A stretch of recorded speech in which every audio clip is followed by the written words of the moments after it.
Zoya news plus registered के Sialkot city से नुमाइंदा बराए एजुकेशन आशिक अली सिद्दीकी की रिपोर्ट के मुताबिक पाकिस्तान पेंशनर्स वेलफेयर एसोसिएशन तहसील पिसरोर के ज़ेर एहतमाम माहाना इजलास ज़ेर सदारत चौधरी रशीद अहमद मकामी होटल में मुनाकिद हुआ। इजलास से सदर चौधरी रशीद अहमद, मोहम्मद सुबह अकमल, जावेद असलम, अमजद मुगल, मोहम्मद इकबाल ने खिताब किया।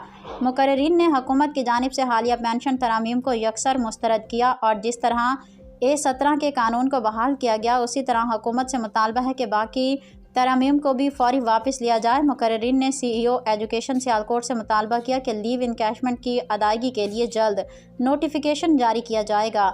हुकूमत पंजाब से मुतालबा किया कि ग्रुप इंश्योरेंस की रकम बमा प्रॉफिट की फौरी अदायगी को यकीनी बनाया जाए। तेज़ी से बढ़ती हुई महंगाई को कंट्रोल किया जाए। बिजली और गैस की कीमतों में कमी करके आवाम को रिलीफ दिया जाए। इजलास के इख्तिताम पर पेपवा पिसरोर के रुकन मोहम्मद लतीफ़ बलगन के वफ़ात पर गहरे दुख का इजहार किया गया और मोहम्मद रशीद रिटायर्ड टीचर की ज़ौजा की वफ़ात पर उनसे ताज़ियत की गई और मरहूमैन के लिए दुआए मग़फ़िरत की गई।